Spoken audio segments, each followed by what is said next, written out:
क्या कहता है भाईजान। इस कार्यक्रम के तहत आज हम स्वार क्षेत्र के गांव में हैं, उनसे जान लेते हैं। ये हकीमगंज गांव है कि बहादुरगंज गांव है। क्या कहता है रामपुर का भाईजान। चुनाव है जी, चुनाव है, क्या कहेंगे। चुनाव वोट देंगे ना लोधी साहब को और इन्हें जिताएंगे इंशाल्लाह चाहे तो। अच्छा, समाजवादी पार्टी से नदवी साहब मैदान में हैं, क्या लगता है। और भारतीय जनता पार्टी से लोधी जी हैं और निर्दलीय प्रत्याशी हैं महमूद प्राचा जी, और बहुजन समाज पार्टी से जीशान जी हैं। क्या लगता है कि कौन सी प्रत्याशी पार्टी जो है अच्छा चुनाव लड़ेगी। ये हमारे घनश्याम लोधी साहब अच्छा लड़ेंगे और ये पैसे पहले वोट दिया था हमने और आपके भी नहीं इंशाल्लाह जितानी तो कुछ में। अच्छा, ऐसी क्या वजह है कि घनश्याम सिंह लोधी को आप पसंद करते हैं। बहुत बेहतरीन सज्जन भले आदमी है, सबका विकास सबके साथ है, ये ना हिंदू ना मुस्लिम करते, ये बहुत बड़े आदमी है। अच्छा, तो हमारे साथ और लोग, उनसे जान लेते हैं कि क्या कहते हैं भाईजान। क्या कहता है इस बार भाईजान। इस बार भाईजान दिल से माननीय संसद जी के साथ है। संसद जी एक ऐसे इंसान हैं जिन्होंने अपने 2 साल के कार्यकाल में, जो 2 साल एमपी रहे हैं, 2 साल के कार्यकाल में उन्होंने हिंदू मुस्लिम की राजनीति नहीं करी, उन्होंने भाईचारे की राजनीति करी है।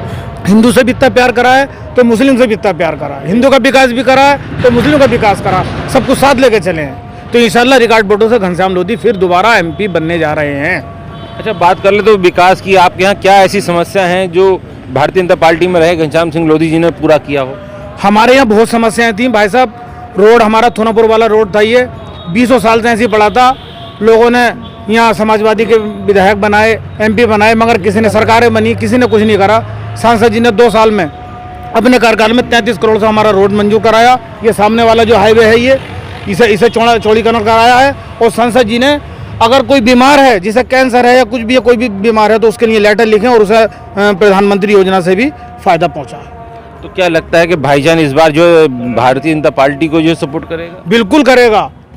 और बड़ी खुशी की इनके लिए रमजान में लोगों ने दुआएं मांगी हैं, नमाज पढ़कर दुआएं मांगी हैं कि ऐसा प्रत्याशी जो जनता का प्रतिनिधि, जनता के बीच का घनश्याम लोधी दोबारा बने। हिंदू मुस्लिम सब खुश हैं इनसे।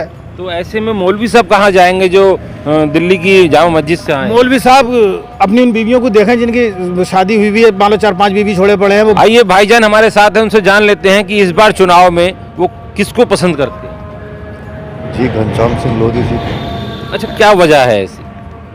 उनसे कभी मिल लो जाके, रात में 12-1 बजे कभी भी कॉल कर सकते हो उनको। और कोई एमपी नहीं मिल सकता था, उसके लिए अपॉइंटमेंट लेना पड़ती थी। अच्छा, यहाँ पर मौलवी साहब भी चुनाव लड़ रहे हैं समाजवादी पार्टी से, और वो दिल्ली की मस्जिद से आए हैं। क्या लगता है। मौलवी साहब कौन है। नदवी साहब है। हम तो नहीं जानते उनको। आप अपने ईमान साहब को नहीं जानते। नहीं, हमने पहली बार देखा है उनको रामपुर में। पहली बार देखा। जी जी। तो क्या कहेंगे उनके लिए, क्या उन्हें रामपुर से चुनाव लड़ रहे हैं तो कितनी मजबूती से लड़ रहे होंगे। ये टिकट समाजवादी से। उनको नमाज पढ़ाना चाहिए जाके। कहाँ पर। वहीं जहाँ पढ़ाते थे। तो चुनाव नहीं लड़ना चाहिए। चुनाव लड़ने का क्या फ़ायदा यहाँ से, सियासियों में क्या मामला है। तो ये थे हमारे साथ रामपुर में भाईजान जो कह रहे हैं कि मौलवी साहब को नमाज पढ़ना चाहिए। आइए उनसे पूछ लेते हैं कि हमारे साथ और भी भाईजान हैं, उनका क्या कहना है। देखिए, कहना कुछ नहीं है। रामपुर में माननीय सांसद श्री घनश्याम सिंह लोधी जी रामपुर से ऐतिहासिक वोटों से जीतने जा रहे हैं, और वो इसलिए जीतने जा रहे हैं कि उन्होंने सबका साथ, सबका विकास और सबके विश्वास पर रामपुर में काम किया है। रामपुर में मुसलमानों के गांव में ऐतिहासिक काम भी कराएं, बिना भेदभाव के काम कराए हैं। माननीय सांसद जी के अंदर सबसे बड़ी खूबी यह है कि माननीय सांसद जी से देहात का आदमी जब चाहे मिल सकता है, जब चाहे फ़ोन पर अपनी बात कर सकता है, अपनी समस्या का समाधान करा सकता है। इसलिए देहात की पब्लिक इस बार माननीय सांसद श्री घनश्याम सिंह लोधी जी को दूसरी बार सांसद बनाने जा रही है। चलिए हमारे साथ और भी भाईजान हैं, उनसे जान लेते हैं कि रामपुर का भाईजान किस ओर चल रहा है। रामपुर का भाईजान जो पढ़ा लिखा और जो समझदार है वो सांसद जी के साथ है, क्योंकि सांसद जी ने सबका साथ, सबका विकास करा है, हिंदू मुसलमान सबसे प्यार करा है, और सांसद जी को दोबारा एमपी बनाने जा रहा है रामपुर का भाईजान।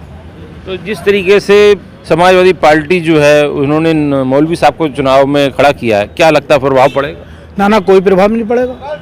क्यों। ना कोई प्रभाव नहीं पड़ेगा। आपके तो मस्जिद के मौलवी साहब हैं। मौलवी साहब हैं। साहब तो हमारी मस्जिद में और दूसरे मौलवी हैं, वो तो एक बाहर से जिन्हें कहाँ से आ गए, हमें तो उनका नाम भी पूरा नहीं लिया यार उनसे। बताते हैं आपके रजानगर के ही हैं। हाँ, रजानगर के हैं। तो हमने कभी देखे नहीं, कभी भाले नहीं, कभी उनसे खुद मालूम कर लो कि वो किसी को इधर जानते हैं। पूरे चुनाव में 50 आदमियों को नहीं जानेंगे वो, तो फिर बताओ क्या होगा, ऐसा क्या फ़ायदा हो। समाजवादी को तो आपको पता ही है या समाजवादी जो भी है आजम खान के नाम से है, वो सब जेल में। कौन लड़ा रहा चुनाव? कोई भी नहीं लड़ा रहा। तो क्या आजम खान जेल में है तो क्या समाजवादी के जो लोग हैं वो नहीं लड़ाएंगे? अब वो तो अभी तो कोई दिख नहीं रहा है उनके साथ में। आप किस तरफ हैं? हम तो घनश्याम लोधी जी के साथ हैं। मतलब ये कहें कि भाईजान जो है भाजपा की तरफ। बिल्कुल बिल्कुल सच्चे मन से, सच्चे दिल से। और देहात तो बहुत ही प्यार कर रहा है सांसद जी से। तो ये थे हमारे साथ गांव के लोग जिन्होंने कहा कि सांसद जी के साथ भाईजान जुड़ गए। देखना होगी लोकसभा चुनाव में भाईजान कितना प्यार सांसद जी को और वोट देते हैं। राजीव वर्मा, रामपुर। शहर की सरकार और जनता को दरकार, दिखाएंगे आपको क्या कहता है वोटर। अब की बार किसकी सरकार?